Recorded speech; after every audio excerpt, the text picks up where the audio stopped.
Hi friends. మీలో ఎప్పుడైనా exam fail అయినప్పుడు నీ తలరాత ఇంతే అని నీ పక్కనోళ్ళు చెప్పారా? బిజినెస్ స్టార్ట్ చేసి ఫెయిల్ అయినప్పుడు మన తలరాత ఇంతే అని మనం సాటిస్ఫై అయ్యామా? అదే విధంగా ఏదైనా పని చేసినప్పుడు దానికి మనకు ఆశించిన ఫలితం రాకపోతే తలరాత ఇలా ఏడ్చింది కాబట్టి ఇలా జరిగిందని చెప్పేసి సంతృప్తి చెందుతున్నామా? అసలు ఈ తలరాతను మార్చుకునే శక్తి మనకుందా? ఈ వీడియోలో మనం దాన్ని ఎక్స్‌ప్లోర్ చేయబోతున్నాం. Hello guys, this is Naveen Chanduri. Welcome back to my channel. అసలు తలరాత అనేది ఎలా చేంజ్ చేసుకోగలుగుతామంటే ఒక మంచి ఆలోచన ద్వారా. ఒక మంచి ఆలోచనతో నువ్వు ఒక మంచి పని చేయగలిగితే అటువంటి ఎన్నో మంచి పనుల సమూహారమే ఒక అలవాటుగా నీకు మారుతుంది. అలాంటి ఎన్నో అలవాట్లు నీకు ఒక వ్యక్తిత్వంగా మారుతుంది. ఆ విధంగా అవలంబించుకున్న ఒక వ్యక్తిత్వం నిన్ను నీ తలరాతను చేంజ్ చేసుకునేలా చేస్తది. Let me give you an example. ఎగ్జామ్‌లో సక్సెస్ అవ్వాలి. గ్రూప్స్ రాయాలి, లేదా సివిల్స్ రాయాలి, లేదా గవర్నమెంట్ జాబ్స్ క్లియర్ చేయాలి, బ్యాంక్ జాబ్స్ క్లియర్ చేయాలని ఒక లక్ష్యాన్ని పెట్టుకున్నప్పుడు అది ఎన్నిసార్లు రాసినా ఫెయిల్ అవుతున్నావు. ఎందుకంటే ప్రిపరేషన్‌కి టైం సరిపోవట్లేదు. కారణం, ఎప్పుడో 9 గంటలకు లేస్తున్నావు, ప్రిపేర్ అవుతున్నావు, ఉన్న లిమిటెడ్ టైంలో నువ్వు చేయగలుగుతున్నావు, స్ట్రెస్ తీసుకుంటున్నావు, అయిపోతుంది. కానీ నీకు ఒక మంచి ఆలోచన వచ్చింది. ఆ ఆలోచన ఏంటంటే నేను ఉదయాన్నే లేచి ప్రిపేర్ అవుతాను అనేటువంటి ఒక ఆలోచన నువ్వు పెంపొందించుకోగలిగితే అది ఒక మంచి ఆలోచన.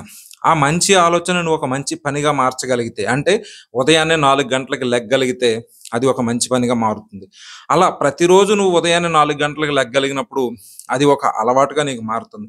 అలా ఉదయాన్నే లేసే అలవాట్లు, అటువంటి మంచి పద్ధతిని నేర్చుకున్నప్పుడు అది ఒక నీ యొక్క మంచి వ్యక్తిత్వంగా మారుతుంది. ఇప్పుడు ఇది నీ తలరాతను ఎలా మారుస్తుంది? నువ్వెప్పుడైతే ఉదయం 4 గంటలకు లెగిసావో 4 గంటల నుంచి 7 గంటల వరకు నీకు 3 గంటల అదనంగా సమయం లభిస్తుంది. ఆ 3 గంటల సమయంలో నువ్వు చాలా ప్రిపరేషన్ చేయొచ్చు. ఈ ప్రపంచం అంతా నిద్రపోతున్నప్పుడు నువ్వు ఒక పోరాట యోధుల్లా నీ ప్రిపరేషన్‌ని సాగించి నీ యొక్క ఎగ్జామ్‌లో నువ్వు డెఫినిట్‌గా క్రాక్ చేయగలుగుతావు. టాపర్‌గా వచ్చినా కూడా ఆశ్చర్యపోవక్కర్లా. సో, ఆ విధంగా నీ తలరాతను నువ్వు మార్చుకోగలుగుతావు. ఒక మంచి ఆలోచన దృక్పథాన్ని మనం అలవాటు చేసుకున్నప్పుడు అది మన వ్యక్తిత్వాన్ని ఇంపాక్ట్ చేస్తది. ఆ విధంగా డెవలప్ చేసుకున్న వ్యక్తిత్వంతో నీ యొక్క తలరాతను నువ్వు మార్చగలుగుతావు. నెగెటివ్ థాట్స్‌ని పక్కన పెట్టేయాలనేది ఒక ఆలోచన. నేను ఫెయిల్ అవుతానేమో అన్నటువంటి ఇన్‌సెక్యూరిటీ ఫీలింగ్‌ని పక్కన పెట్టేయటం కూడా ఒక మంచి ఆలోచన. ఆ విధంగా ఒక ఆలోచన వచ్చిన తర్వాత పాజిటివ్ మైండ్ సెట్‌ని డెవలప్ చేసుకున్నటువంటి మంచి పనిని స్టార్ట్ చేస్తే పాజిటివ్ థాట్స్ వచ్చి జీవితంలో సక్సెస్ అవుతాను, ఖచ్చితంగా సాధిస్తాననేటువంటి ఒక మంచి లక్షణాలు మీకు అలవాటవుతాయి. ఆ తర్వాత అదే మీ వ్యక్తిత్వంగా మారుతుంది. ఎటువంటి ఛాలెంజ్ లైఫ్‌లో ఎదురైనా కూడా yes I can do it. నేను ఖచ్చితంగా ఇది చేయగలుగుతాను అనేసి ఆ పని స్టార్ట్ చేసే ముందే పాజిటివ్ ఇంటెంట్‌తో చేయటం స్టార్ట్ చేస్తావు. ప్రస్తుతానికి నీ యొక్క ఆలోచన పని మొదలుపెట్టే ముందే ఈ పని నేను చేయలేకపోతానేమో, ఫెయిల్ అవుతానేమో అన్నటువంటి ఆలోచన దృక్పథం ఉండొచ్చు గాక.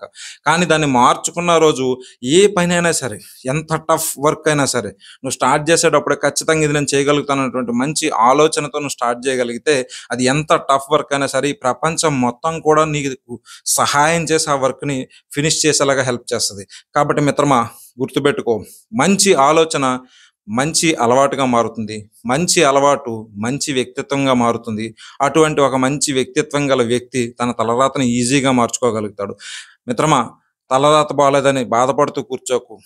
కష్టే ఫలి. కష్టపడు, ఫలితం ఖచ్చితంగా దక్కుతుంది. అంతే తప్ప తలరాత అని, ఇంకోటేదో అని, పక్కన వాళ్ళు నిష్ఠూరం వేశారని ఆ రీజన్స్ అన్నీ పెట్టుకొని నిన్ను నువ్వు మోసం చేసుకోకు.